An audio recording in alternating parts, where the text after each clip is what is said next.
It came from beyond the Avon Gorge, in the depths of winter. From beyond the ancient woods, which remain undisturbed since the Iron Age, when Celtic tribes and Druids knew its hidden paths.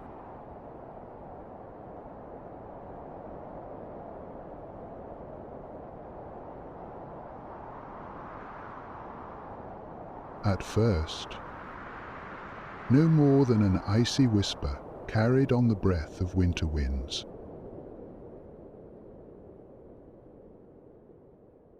As the fog that clung to the river parted, the whisper grew,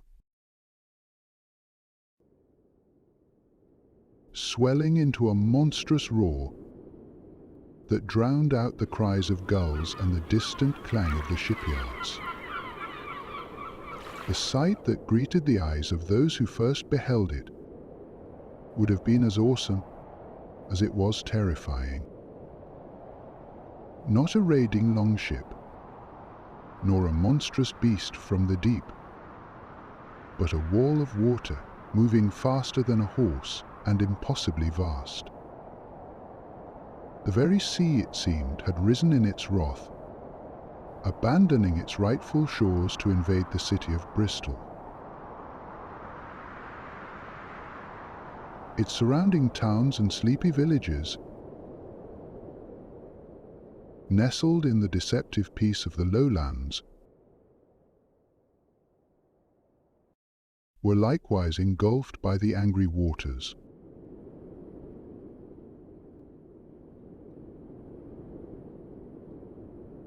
Witness accounts describe the chaos that unfolded that day. All the lower part were drowned, about 4 or 5 foot, while the flood came so fast and high at Henbury that the waters continued a long time, a fathom deep, that the people were obliged to abide on the trees 2 or 3 days.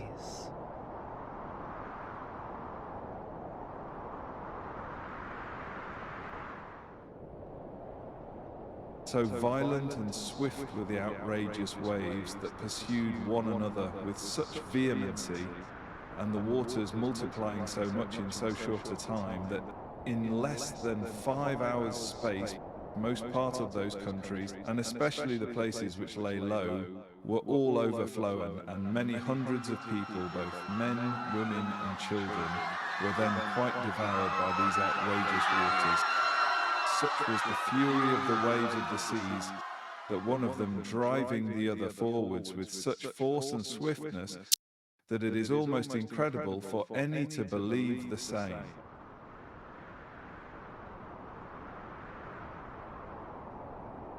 No longer a source of life, the river now whispered only of the encroaching tide and the stillness of death.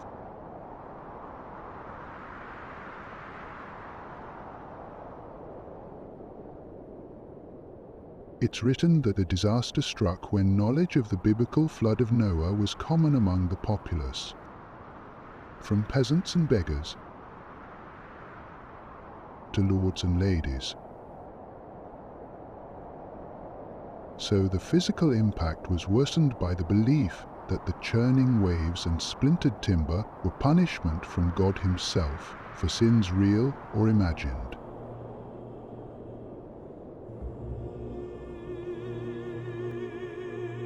Like a whisper across millennia, the biblical tale of Noah's flood finds its ancient ancestor in the Epic of Gilgamesh, a Mesopotamian saga where the wrathful deity Enlil unleashed a world-drowning deluge. Genesis 8:3 marks the turning point, the water's slow retreat from the earth. In Bristol, the River Avon and its dramatic gorge, from where its own biblical reckoning emerged, are imbued with the numerical echoes of this ancient narrative.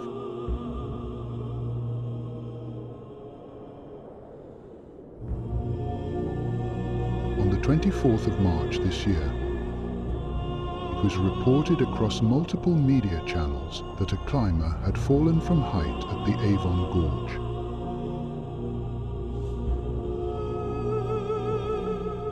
Despite the efforts of the ambulance service, he was sadly pronounced deceased at the scene.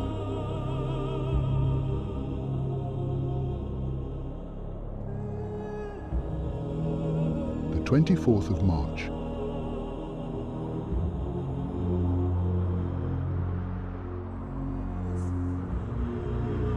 is the 83rd day of the year.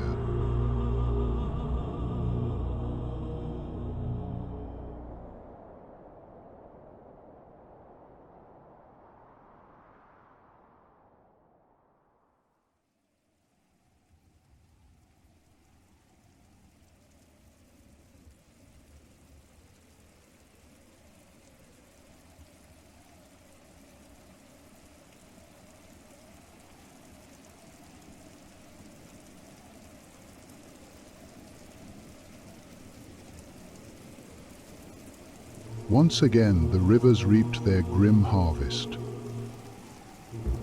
A quick succession of death, the waters once more an eerie crime scene under the winter skies. Where the police gather intel with forensic tools, we gather understanding. An understanding of the city's true nature, forged through the path of previous investigations. We have identified a recurring pattern.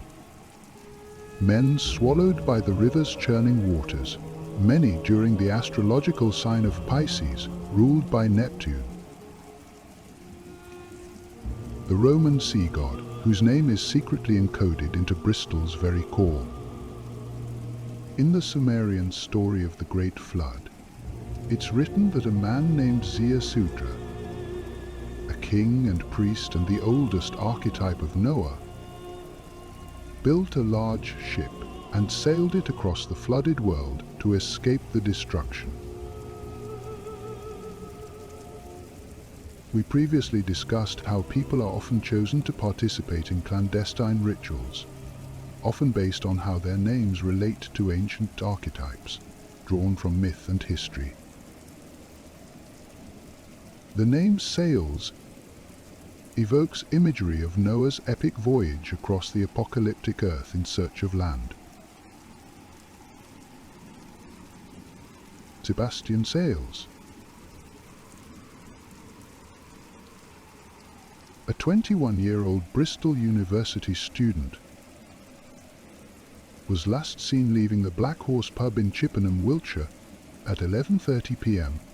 on Thursday, February 27th. He was captured on CCTV heading south on Avon Valley Walk, alongside the River Avon. In the days leading up to the discovery of his body within the River Avon, a search unfolded along its murky depths and shadowed banks.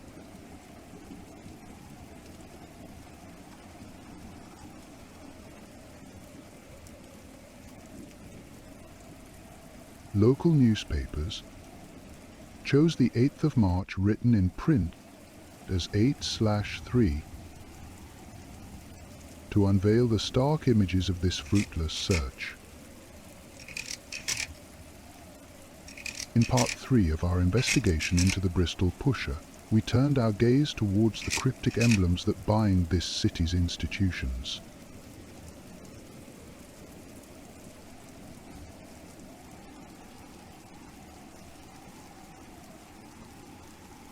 In the previous thread of our inquiry, we touched upon the arcane whispers embedded within the University of Bristol's seal.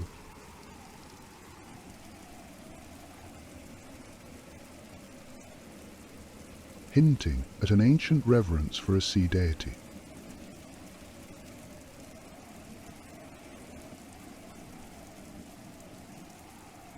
Sebastian Sails, a figure woven into this unfolding mystery,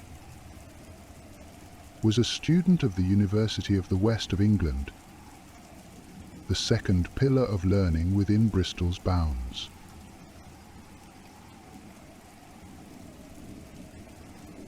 And like its elder sibling,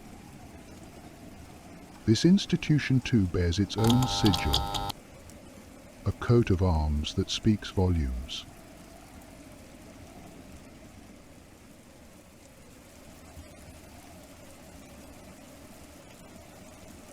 Here, the familiar unicorn, a direct echo from Bristol's own civic seal, reappears.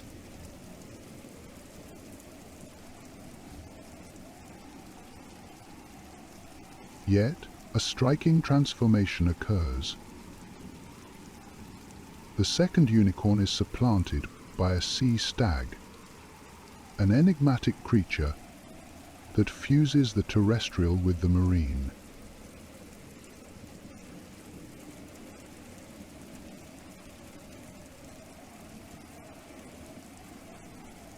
It is said that this crest is a visual testament to Bristol's enduring kinship with the ocean,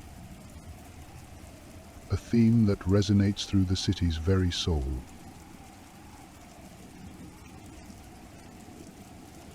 Beneath this intriguing heraldry lies a banner, upon which the university's motto is inscribed: Light, Liberty, Learning.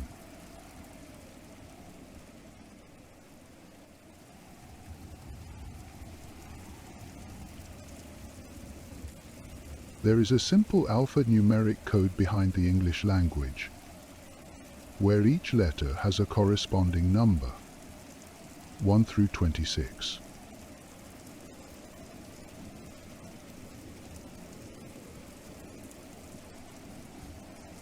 Writing the university's motto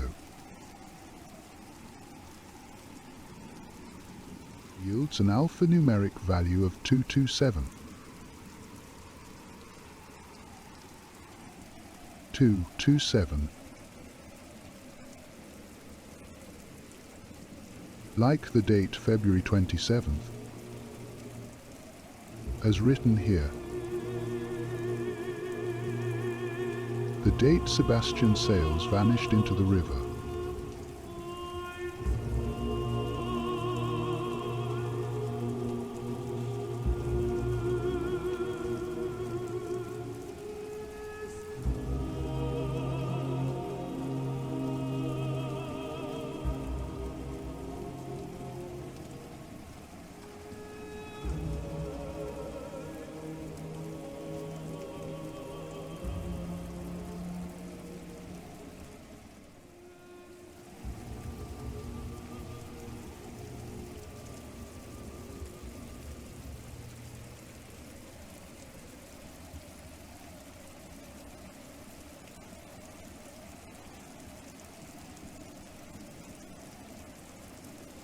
Imagine Bristol, not as the bustling city of today, but as a place some 400 years removed. The very air hung heavy, the English weather bitter and cruel. The Grindelwald fluctuation, a malevolent breath from distant volcanic eruptions, and sun-choking dust storms across the Americas.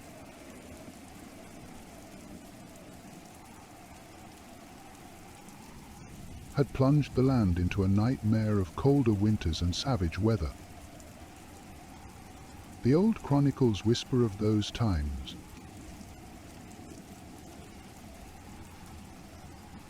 A gnawing famine that stalked the land.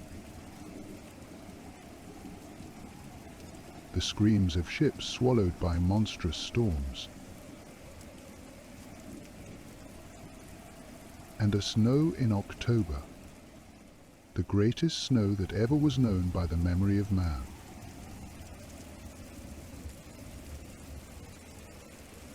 From this cauldron of ice and chaos, where the world felt fragile and uncertain, dark brotherhoods emerged from the shadows, wielding forgotten secrets and whispering the names of hidden gods. In time, we will come to learn their secrets